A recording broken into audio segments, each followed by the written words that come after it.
counted, so we are nearing to the end. A warm welcome once more again.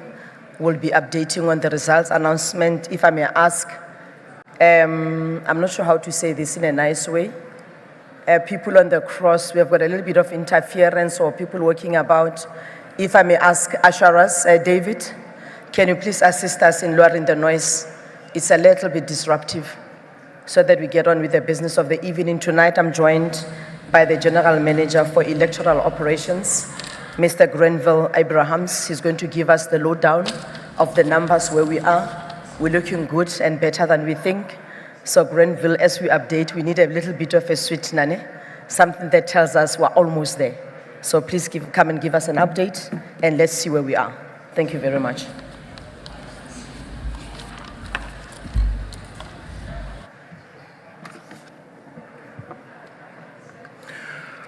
Thank you. Thank you very much, Kate. Members of the media, you've been staring at the boards whole day and seen how they have gradually trickled. And tonight we've seen somewhat of a burst, and we hope that that continues. On the leaderboard, the results that have made available constitute about 34.5%, as you can see. But I want to announce to you to say where we are now, currently, at 8 p.m., we have 55.65% of the results captured and in the system.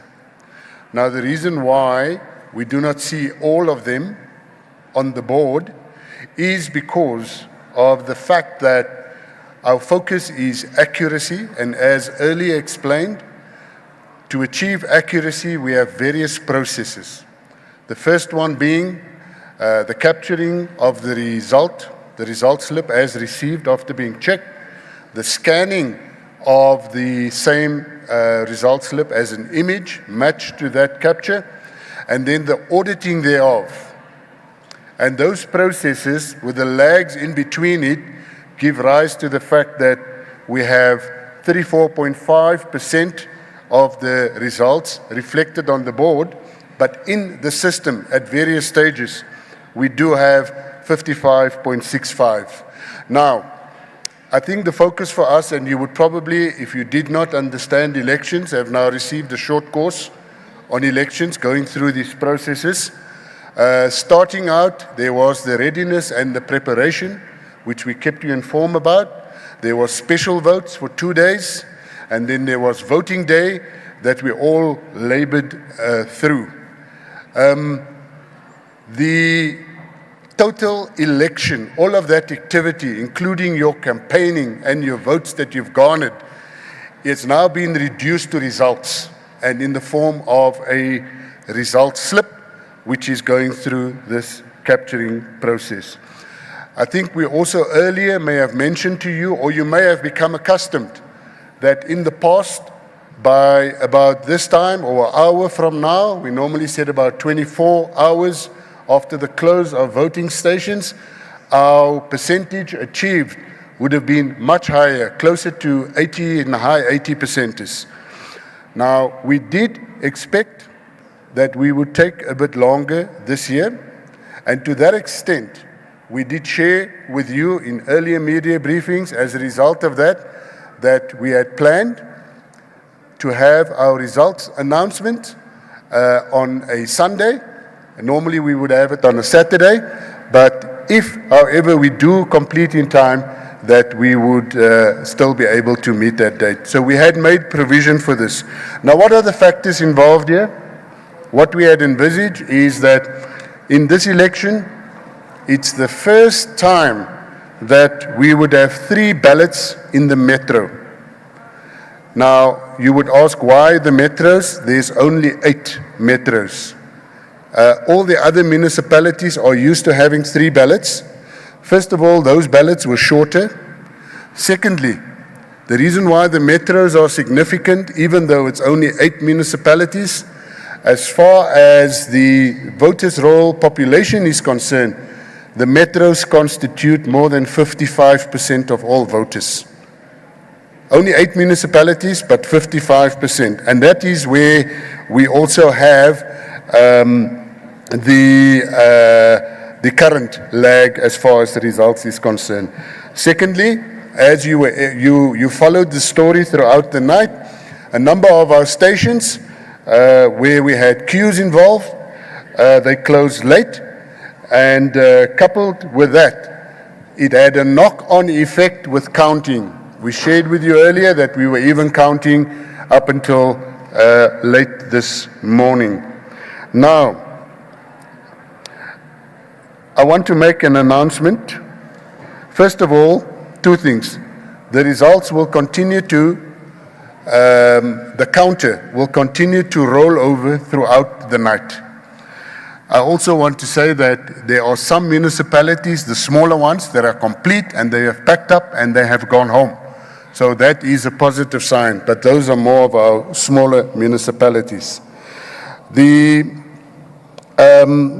For those of you who are staying throughout the night, the boards are up, and hopefully the picture will unfold. Important to note at this stage, just another statistic that I want to share with you. Based on what we have on the system, not on the board, the 55.65% captured, we are currently sitting on that amount of votes, sitting at about 58.69% voter turnout. So we're hovering just below 60% with the bigger stations still to come in. I have an announcement in closing. We had the misfortune of losing one ballot box. Now, before we start getting all anxious about this, it is a ballot box that contained ballots that had already been counted and had been reduced to a result slip. So the results are in for that specific one. However, the Commission is required to retain ballot box for a period of 6 months before disposing of them. So we are quite eager to get back that ballot box so that it can go into storage. It was apparently transferred on an open vehicle, and by the time we got to the destination, we discovered that that ballot box has been gone. But I wish to emphasize, those votes has been counted and they have been recorded on the result slip. I thank you.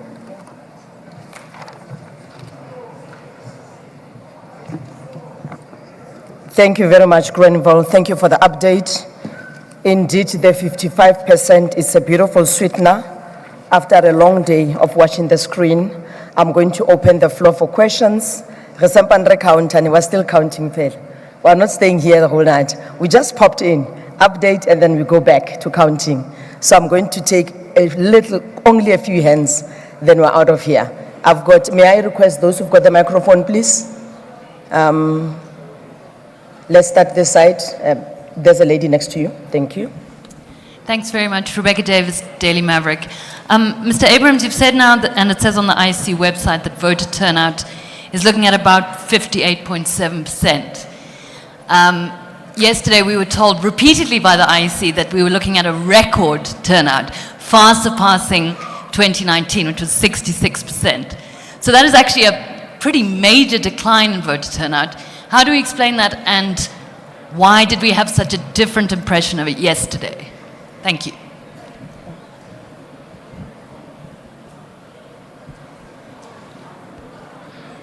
Second and third line. Second and third line. Yeah. Thank you. I'm Hawala Magolego from UFM.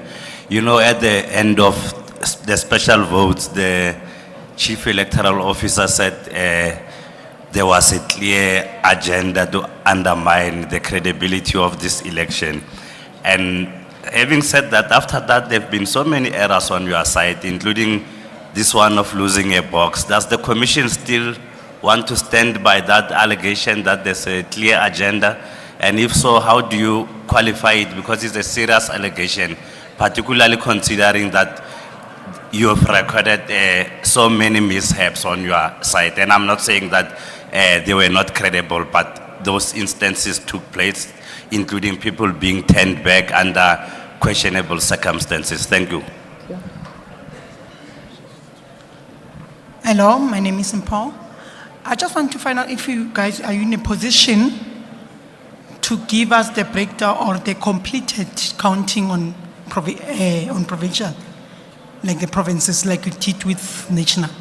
Is it Say that again, please confirm, let me hear. Okay. Please repeat the question. Okay, are you in a position to give us the completed percentages on provinces? Thank you. Yeah.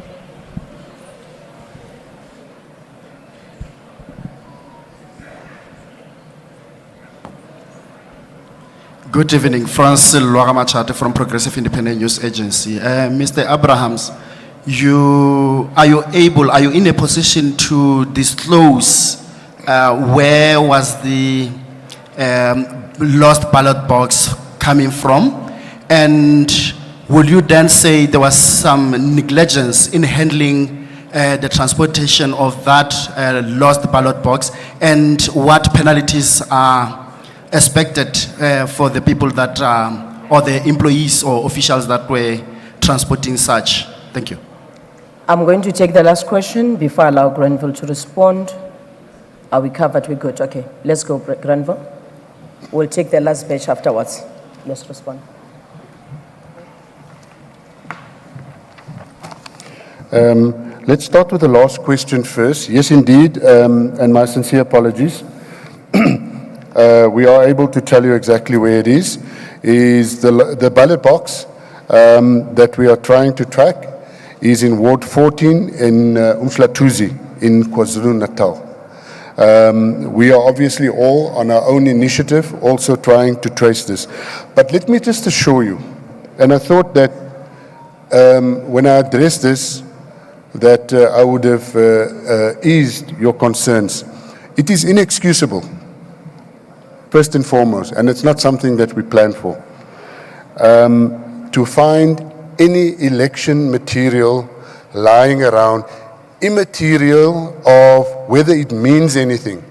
So if it's even an IEC booklet or an empty ballot box or even a chair, and I've seen some of these things on social media, we find a piece of furniture, it's IEC branded, and then we seem to associate that with the election being compromised. I did emphasize that on this matter, the results, those votes in the ballot box, it was counted.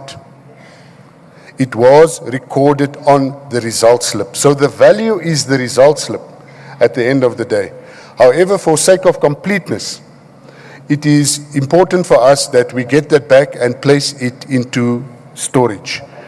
As far as negligence is concerned, we do not believe that is the case, but if indeed so, then obviously we would need to investigate further on this matter. How do we explain the decline? I am not aware, if it was mentioned, that we are looking at record turnout. In fact, 66 would not be the record turnout for a national provincial election. It would probably be more closer to 80%, as we had experienced in 1994 and 1999. So I don't think that we would have been under that misconception to make a statement that we would be receiving a record turnout. But how do we explain? I think I also gave an explanation in the figures to say that the 55%, and we need to think about this very carefully. The 55% is not 55% of the overall result. We don't know what the result is going to be until all the figures are captured. The 55%, or in this case, as you see on the board, 34.49, constitutes a percentage of voting districts. And the voting districts that are in are the ones that are smaller, that are closer, probably more rural. I think earlier when we showed you maps, we probably colored in the whole of the Karoo, we colored in the whole of the Northern Cape, except for the Uppington, Kimbling areas. because it's sparsely populated places and it's small numbers, which means counting goes faster, and it also means that capturing would be first in the queue. So it's still early days. That figure could still, depending on what the turnout in the bigger VDs, and more specifically in the metros, as I mentioned, constitutes about 50% of our voter population. Errors, and I think this one also related to the ballot box. Yes. The allegation that, you know, and I don't want to keep on saying this, we don't plan for losing a single ballot box. We don't plan for a single ballot or a ballot book to be lost. But look at it in the context. We have just under 23,000 voting districts. And in this election, we would have probably have had 3 or more ballot boxes. So it's more than 100,000 ballot boxes. I'm not trying to make excuses, but I'm talking here about a single ballot box. And I don't think that under the circumstances that we could regard that as an error, given the fact that elections are never perfect, but we plan and we strive towards that. The provincial percentages, we can surely make that available at the cross. Someone can assist you and we can provide you the voter turnout as well as the capture percentage for each and every province. I thank you.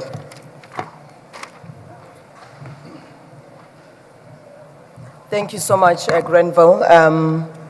We're in the numbers game. I'm just going to take the last set of questions before we go back counting. There's a hand this side, and then I'll go to the last block. Yes. We'll come back to you. Stacey? Thank you. It's Natasha Perry here again from SABC News. Mr. Abrahams, do you get a general sense that there's or is there great appreciation of how enormous the task of preparing for elections is? I mean, this time around, you guys printed 90 million ballots. You've had 3 ballots at the voting stations, more voter education. Yeah. So do you get that sense from the public and political parties? Thank you. Yeah. Thank you very much. Good evening. My name is Ngosikona Malinga from Power FM. I just wanted to know, are you presently still dealing with any disputes where the process is concerned at some voting stations and also the results? Ngosikona. Thank you. Aviwem Dila from ENCA. Mine is just about the people that turned away. Of course, some of them stayed in the queues up until the early hours of the morning. Are you not worried about those that couldn't stay in the queues and turned and went home and then didn't practice their democratic right to vote? Can I take the last question from here? Thank you. Oh, okay. Granville, I'm going to take, I think I'm covered. We'll get to your question. I've noted it. Yeah. Okay. Why this mic, Mara, you control? All right, all right. I've got one question from this side. I've got 2 last questions from this side. Then we'll be covered. Okay. Thank you. I was Kate. I'm sorry, I got the mic before you I thought handed so. over to me. I My thought name so. is Sam Kokeli. Could I please ask from the IEC if there is anything in this election that has gone wrong in how the IEC sees it? And if there is any area of managing this election where something has gone wrong, where the IEC takes responsibility. Let me put then one thing to you for right of reply, please, with regards to budgeting. The National Treasury has released a statement. It states that it's not true that the IEC's budgets were cut in context of this election. In fact, the IEC got money, 250 million rands, where its budget cuts were reversed at the beginning of the year. It also got to keep a whole lot of money, 1.5 billion rands, and furthermore, 350 million rands was made available to the IEC. In conversation, it was put to the IEC, if the question was asked if the IEC needed money for this election, and the IEC did not make any specific requests for further funding for this election. Could the IEC deal with that, please? Okay. I've got two hands from this side, and then we're done, yeah. Salaino Makwidi here from Salam Media. My question also touches a bit on funding. On the ground, did you feel the impact of, the budget cuts that the IEC has had to endure in this year's election? Pitso Malamane, Kaya News. In ensuring that there's no anxiety, are we in the position as the IEC to give assurance to South Africans when are we going to end or stop counting? When is counting coming to complete? Thank you. Okay. I'm taking the last round and then I'll be closing. Thank you. Isak du Plessis, in this spot, in connection with the question earlier asked regarding people that had to turn around from the voting stations, people that were registered and had the confirmation that they were registered, coming at the voting station, nothing is there. Everybody tells him they can't help them up to senior level. Can you please react to that? Okay, we'll do that. Thank you very much, Grenville.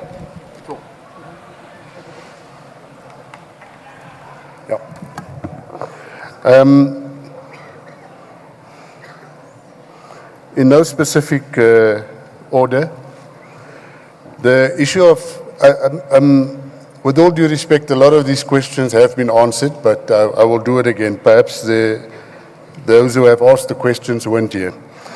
The issue of disputes and on the results and that, the Commission is responsible for dealing with objections. And the Commission will deal with these objections before the results are announced.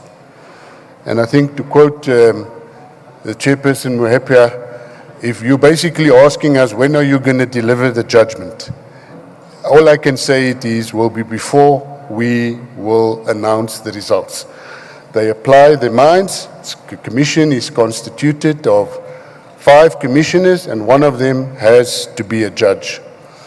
On your right-hand side, we have the department that deals with all of those objections, our legal advisors. And they have been extremely busy. They're out of sight. It looks as if they're doing nothing. But you'll see them compiling piles and piles of files and walking over to the Commission. So that is happening in the background and it will be dealt with and it will be responded to. I also want to deal once again and say to you that we have dealt with this question probably about 3 or 4 times, and I can assure you that if voters were turned away, just being registered does not entitle you to go to any voting station. The legislation has been amended and it is now in line with municipal elections and you can only vote where you are registered. Did we turn people away? Sure, in terms of the legislation. Because if I was registered or I am registered in Johannesburg and I want to vote in Centurion, you are not going to be allowed to because you need to go to Johannesburg. The one exception would have been the Section 24A. And the Section 24A required you to notify the Chief Electoral Officer that you would be voting elsewhere and you had to indicate where. So just by virtue of receiving a Section 24A also did not mean that you could go and vote anywhere. Now, we are not as harsh as turning people away. We are equipped to redirect you, to tell you where it is that you should go and vote. Now, the reason why the stipulation is register, or at least vote where you are registered, is so that we can plan for each and every voter. If we have voters that arrive unannounced, then we're not going to have enough people, we're not going to have enough ballot papers, etc. So it's a logistical arrangement. I am yet to find a situation, or if I have been provided with proof or an ID number, and that the person was at a specific voting station where he's registered and he has been turned away. Does the IEC take responsibility for everything or anything that has gone wrong? Yes, of course. We do not shy away from responsibility. And after this election, we will, as we normally do, we will go and debrief, we will reflect, we will also go with political parties and all stakeholders, and we will improve where required.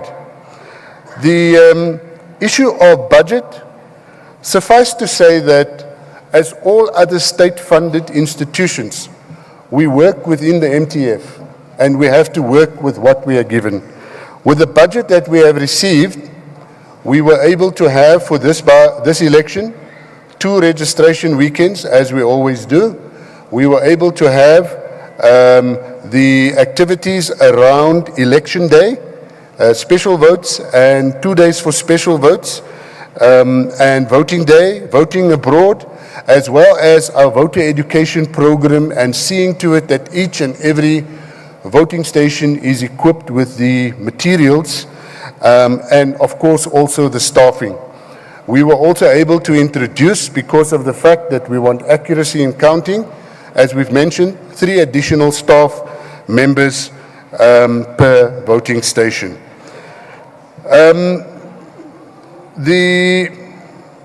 When is counting coming to an end? I think that, without going into the details, we are required to announce the result within 7 days. And whether or not counting is done, there is no time frame for when counting should be done. We will finish counting if it's not done when we finish.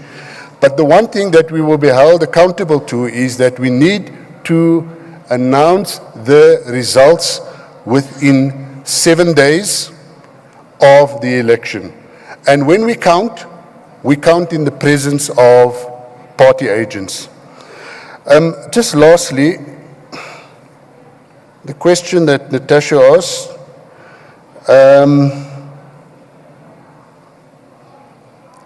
the task, yes indeed. What we need to understand is, other than when a country is at war, an election is the single largest deployment of resources. We are not at war, and elections in this country will forever remain the single largest deployment and logistical task. Do we feel that we are appreciated for this task? We feel that this is our responsibility to the nation, and we don't do it to receive appreciation and acknowledgement for what we do. What we do want at the end of the day is to see that our work is reflected in a peaceful transition from one regime or parliament to the next, and that it also unites us as a country. Successfully in past elections, and we hope it does the same, that there's an initial boost once we have a free and fair election, irrespective of who the winners or losers are, whether it's economic, whether it's in other ways, whether we get more focus from the rest of the world. And that, I think, for us, the fact that we can assist this country, that we are all a part of, I think that in itself is enough appreciation for this organization. I thank you.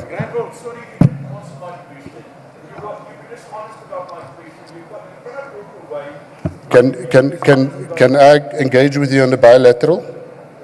Thank you.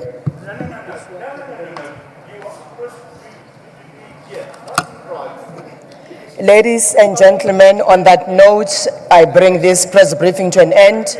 I'll allow Grenville to take to do a bilateral with the gentleman. Any other information, we're available on our platforms. You can send WhatsApp, you can send emails. We're available to the nation. We've got social media platforms as well that are available to South Africans, and we have been responding accordingly. We'll see you tomorrow. Let's watch the screen. That's where the results are coming. Thank you very much and good night.